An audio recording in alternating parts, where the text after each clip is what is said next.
Pay close attention. What you're about to see is Bible prophecy being fulfilled.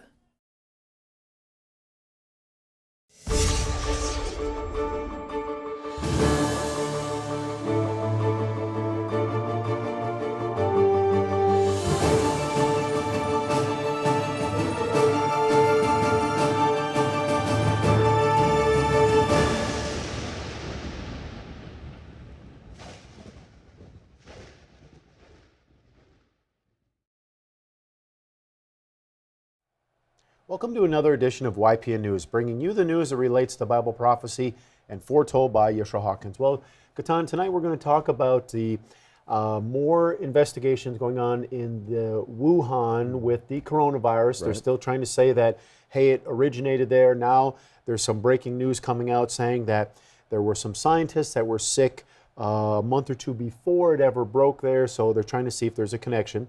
We'll also look at the some of the countries and different parts of the world where the coronavirus now in its third wave, still actually gaining speed, even though some of the restrictions have weakened.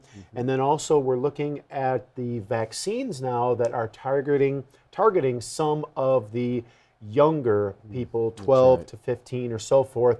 And you know, we'll see what, if any, side effects they're experiencing. So these stories and many more. But first, countries are starting to impose restrictions once again. Now, in Taiwan, people are being put on unpaid leave from gyms and other non-essential businesses as the government clamps down to try and prevent the spread of the coronavirus. Now, the small island nation had only been reporting cases in the single digits until this week. Now, the most recent number was almost 670 cases, which is definitely a reason to take precautions.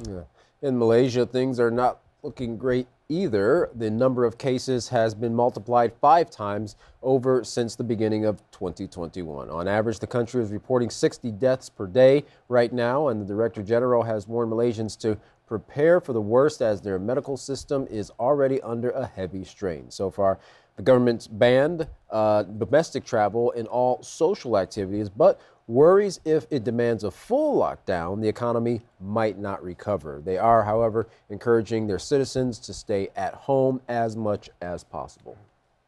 Well, only essential businesses are allowed to be open in the state of Victoria, Australia. Everyone else must stay home since a new group of infections was discovered in Melbourne. Now, while many countries seem to have the virus in check by the end of 2020, some believe because they did not push vaccinations, now they are seeing a rise in cases. At the College of Public Health, Taiwan University, experts are saying that vaccination is the key to getting out of the pandemic. But Asia has not been given an adequate supply of shots, and on top of this, it would take 1 to 2 years for the continent of Asia, of course, to reach what they're calling herd immunity. So it's going to, of course, take some time. Well, but the pace for administering the COVID shots is starting to pick up. Now, Japan is getting ready to host the Summer Olympics, so they had to ramp up their vaccination campaign. In Vietnam, they are having to set up a special fund for their vaccination program now to get the needed supply. Early on, they were quite successful in the fight against COVID. Well, as if the current surge wasn't enough to keep everyone busy, there has been a lot of talk about a third wave of COVID-19 predicted to start in India later this year. The government there has requested the pharmaceutical companies to supply an ample stock of needed medicines, including vaccines, for the next 2 to 3 months. While scientists are saying this third wave could affect children, government officials are not worrying yet. Now, according to WION News, of children who have tested positive in India, 90% of them have only mild symptoms or no symptoms at all. Well, India's states are all working to boost their health infrastructure through the country. Now, in Delhi, the government created a special task force which has the responsibility of protecting children's health in the capital. Now, the number of pediatric beds is being increased in Maharashtra and Uttar Pradesh. And in Punjab, the doctors are undergoing special, intensive training to be completed by the end of June. Well, still suffering in the second wave. India schools are also being hit hard. The country undecided if they will conduct Class 12 board exams due to increasing case of mycosis, which is also highly transmissible. The government hopes if vaccinations continue to increase, the third wave might not be as bad as what the country has been going through now. And that, of course, is contingent on the fact that if they do get the vaccinations into the people, then that hopefully can stave off the effects of the third wave. Well, of course, it stands to reason if children are at a greater risk of infection for the third wave, then there is going to be a push to develop doses that could be safe and effective for them. Now, in the U.S., Pfizer has gotten approval for its vaccine to be administered to children 12 to 15 years old. In India, Bharat Biotech is running vaccine trials with children over the age of 12. Well, living with coronavirus has been stressful. With cycles of waves and lulls, it's hard to know what will really help. Take the United States, for example. In April of 2020, the U.S. was reporting a daily average of 32,000 cases. Well, after that, the curve kind of went down, but quickly spiked up higher in July, almost doubling the number of cases per day from the first wave. Now, from that point on, the numbers just kept going up right into the third wave, where in January, the U.S. was reporting nearly 300,000 cases per day. Now, that was a ninefold increase over the course of 9 months, and it was paralleled in the rate of deaths as well, increasing. Right. And that was at the same time where we were seeing those variants take place as the COVID continued to mutate and the variants came forward. We saw the increases there in both the number of cases and deaths. That's right.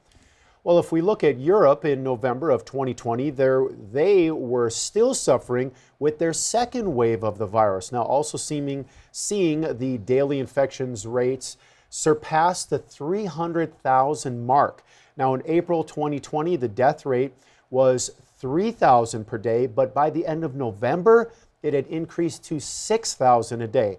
And it had not slowed down in January of 2021, when the death rate was close to 7,000 people a day. Now, they imposed more restrictions to slow the spread once again, but which did help a little bit, but the government knew it wasn't a permanent solution. Right. Back in the United States now, with the beginning of summer close at hand, the country has reported half of all adults in the country are now fully vaccinated, and more than 58% of everyone over the age 12 have had at least one shot. With Moderna now reporting their findings to be 100% effective on children 12 through 17, it is thought they will ask the FDA for authorization to go ahead and make their shot available to youngsters between those ages in early June.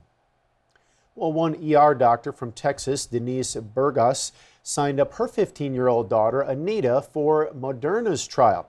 Now, she told ABC Evening News she has, quote, a lot of physician mom friends who are constantly talking about this, and we all really made a push to find a vaccine trial and get our kids into that. Well, it wasn't clear if Anita, which was the daughter, received the vaccine or a placebo. However, after getting the shot, her arm was sore and she did get a fever. Both mom and daughter thought that was encouraging. It might mean she did receive the actual vaccine. Well, Anita hasn't had any other side effects since that. With the trial results in, Moderna is hoping to get the green light very soon. Well, the head of the CDC, Dr. Rochelle Walensky, recently encouraged Americans to get their COVID shots. She said, if you are not vaccinated, I want to encourage you to take this holiday weekend to give your spouse and your family the gift of protection by getting vaccinated. Now, the president, also the United States president, has a goal of getting at least 70% of adults their first shot by the fourth holiday weekend. Well, many states are offering incentives to encourage people to get their shots. Colorado is the 6th state to introduce a vaccine lottery offering $1 million. Just to show you how effective those lotteries are at getting people to get vaccinated, when Ohio announced its Vax a Million lottery, giving away 3 college scholarships, vaccinations jumped from 45% up to 94% among teens. Well, Ohio's Governor Mike DeWine explained to ABC News that getting people in rural areas to get their shots can be difficult, but since adding the incentives, he says, quote, those have increased dramatically. They've seen over 100% increase, so we're excited, end quote. Well, the CDC is now downplaying breakthrough COVID cases. We've mentioned this in several reports in times past. After a recent study, they said they followed 101 million people who were vaccinated and found that 10,000 of them still became infected despite getting the shot. Now, that might be comforting for some, but not to any of those who are actually suffering with the virus after the vaccination. Right. It might seem like a low percentage, if you compare it to the 100 million that got vaccinated. But, as you mentioned, it's still going to be pretty important to those, 10,000 that did have those breakthrough cases. Right. And some of those side effects were, they were very severe. Yeah, a lot worse than many of them are saying than even the virus itself. Right. Well, we're now going to turn to our field correspondent, Larry McGee, who is continuing to cover this topic on vaccinations with summertime coming and these incentives here that these states are pushing to try to get them out and get them vaccinated. Larry, what do you have for us? The big hype continues from the major outlets of influence pushing the proposition of vaccination.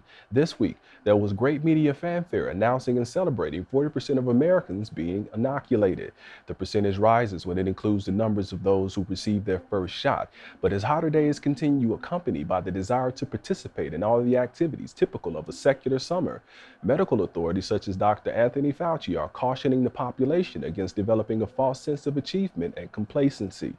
He says the numbers of infections still need to be dramatically lower than what they are now. And for the thought that vaccinations will help to achieve that goal, states have been striving to cajole the reluctant through various incentives. As states attempt once more to reopen, mask restrictions are poised to be lifted across the country, and business owners are reported to be scrambling to hire employees for the anticipated return to summer madness. Beijing asserts that America's claims that the coronavirus epidemic is a product of some Chinese lab failure have been mad from the start. But that has not stopped the allegations from coming, and there is a new round of accusations now which the White House is reported to be pursuing. There are ideas being floated that there were 3 scientists from one of China's leading labs sick and hospitalized a month before the official timetable of events offered by Beijing. The Chinese Foreign Ministry says the accusations are simply untrue. And the lab in question also denied the allegations, stating as well that they have no idea where that information could have even come from. In actuality, certain sectors of America have been pushing the Chinese lab origin of the virus for quite some time.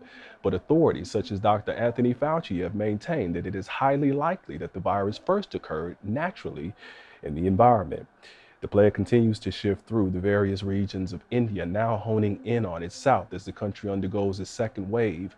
The nation also has its hopes submerged in potions, having recently signed up to receive 200,000 packs of the expensive cocktail of antibodies that were also given to former President Trump at one point. The concoctions are said to be administered by the country's hospitals upon arrival. Now that all of the excitement is settled and the results are rolling in, teens who have recently been allowed to be vaccinated are showing alarming side effects, just as the older people who have been inoculated.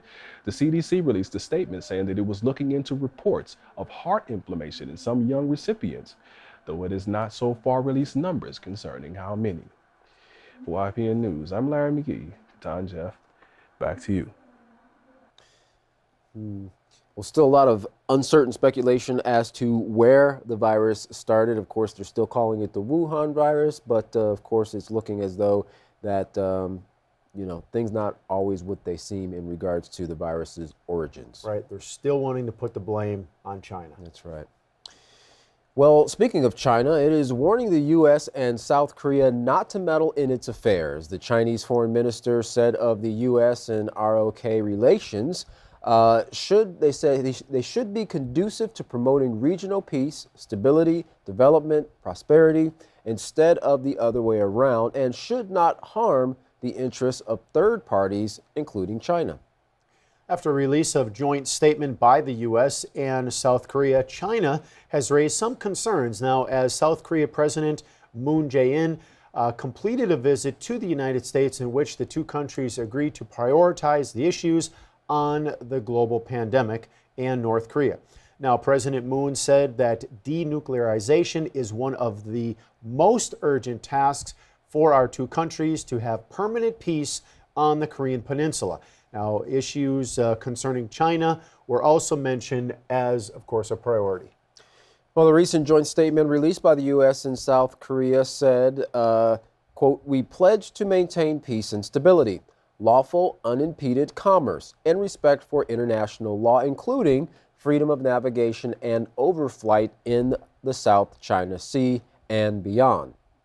Well, President Biden and President Moon emphasized the importance of preserving peace and stability in the Taiwan Strait. Well, the Chinese foreign minister addressed the statement by saying, "The issue of Taiwan is purely an internal affair of China, which concerns China's sovereignty and territorial integrity and cannot be interfered with by any external forces. We urge the countries concerned to be cautious with their words and actions on the Taiwan issue and not to play with fire." Well, he continued on the South China Sea issue. Countries enjoy freedom of navigation and overflight in the South China Sea in accordance with international law, and there's no problem at all, and the countries know this as well, end quote. Well, South Korea has been walking a tightrope between the two nations in spite of all of their tit for tat, because, of course, South Korea wants to keep its relations with the United States and also China, who just so occurs to be South Korea's biggest trading partner. Well, in 1958, American military leaders pushed for the first nuclear strike on China. Now, 11 years after the start of the Cold War, this thought by the U.S. came with the risk of a strike back by the Soviet Union, which would have triggered the start of a global nuclear war. Now, Taiwan was the trigger for the start of this pending nuclear war, and tensions between the U.S. and China over Taiwan are still as high today as they were in 1958. It's very deep-seated there. And recently, China announced the rollout of a supersonic stealth bomber that could, of course, be a game changer in regards to China's military preparedness. Well, nuclear war is not seen as a scary scenario to most people anymore, but it's actually, in fact, bragged about without any thought to the fact that the onset of a nuclear war will, in fact, lead to an end to our world as we know it. Well, take a look at this speech from U.S. President Joe Biden at Joint Base Langley on the state of our world and the country of America born out of an idea. Take a look. You know, I sometimes get criticized for saying what I deeply believe, having done this for the bulk of my life. We're in a battle between democracies and autocracies. The more complicated the world becomes, the more difficult it is for democracies to come together and reach consensus. I've spent more time with President Xi of China than any world leader has. For 24 hours of private meetings with him, with just an interpreter, 17,000 miles traveling with him in China and here. He firmly believes that China, before the year 3035, is going to own America, because autocracies can make quick decisions. But America is unique. Of all nations in the world, we're the only nation organized based on an idea. Of all nations in the world, we're the only nation organized based on an idea. We're the only nation organized based on an idea. Every other nation you can define by their ethnicity, their geography, their religion, except America. America is born out of an idea. We hold these truths to be self-evident, that all men and women are created equal, endowed by their Creator with certain inalienable rights, including life, liberty, etc. None of you get your rights from your government. None of you get your rights from your government. None of you get your rights from your government. You get your rights merely because you're a child of God. You get your rights merely because you're a child of God. The government is there to protect those God-given rights. No other government's been based on that notion. No other government's been based on that notion. No one can defeat us except us. Well, President Biden seeming pretty passionate about his God-given rights. That's right. And of course, every other country have that same passion in regards to their rights and the sovereignty that they want in their country. And of course, you know, China's real big on the U.S. not meddling with those rights that they feel that they have. And of course, people also feel that they have the right to have a healthy life. But of course, we see COVID-19 affecting that greatly.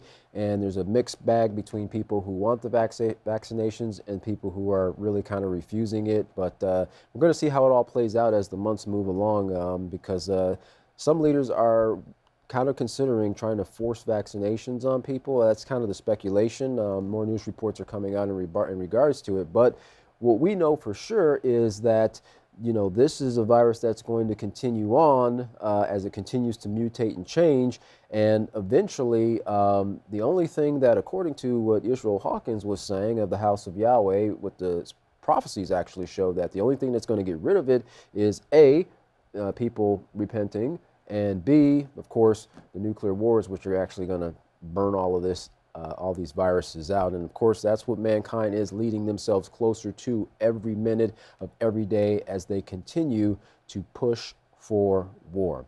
Well, if you would like to learn more about what you can do to protect yourself and your family from the upcoming wars that are going to be pretty much the polishing off of the 7 last plagues, contact the House of Yahweh. And when you do, don't forget to request your free copy of the Prophetic Word magazine and the monthly newsletter. Here's how. To contact the House of Yahweh, you can write them at the House of Yahweh, P.O. Box 2498, Abilene, Texas 79604. You can call them at 1-800-613-9494. Visit them on any of their websites by going to yahweh.com, YisraelHawkins.com, or Yahweh'sBranch.com. You can also visit our website by going to YPNnews.com. If you would like to email the House of Yahweh, you can email them at info@yahweh.com. For any international calls, you can call the number that's on your screen now. And once again, please feel free to check out the Yisrael Says program by going to YisraelSays.com and the Ask Yisrael program by going to AskYisrael.com. Both of those programs, they're absolutely free, guaranteed to answer any of your scriptural questions you have.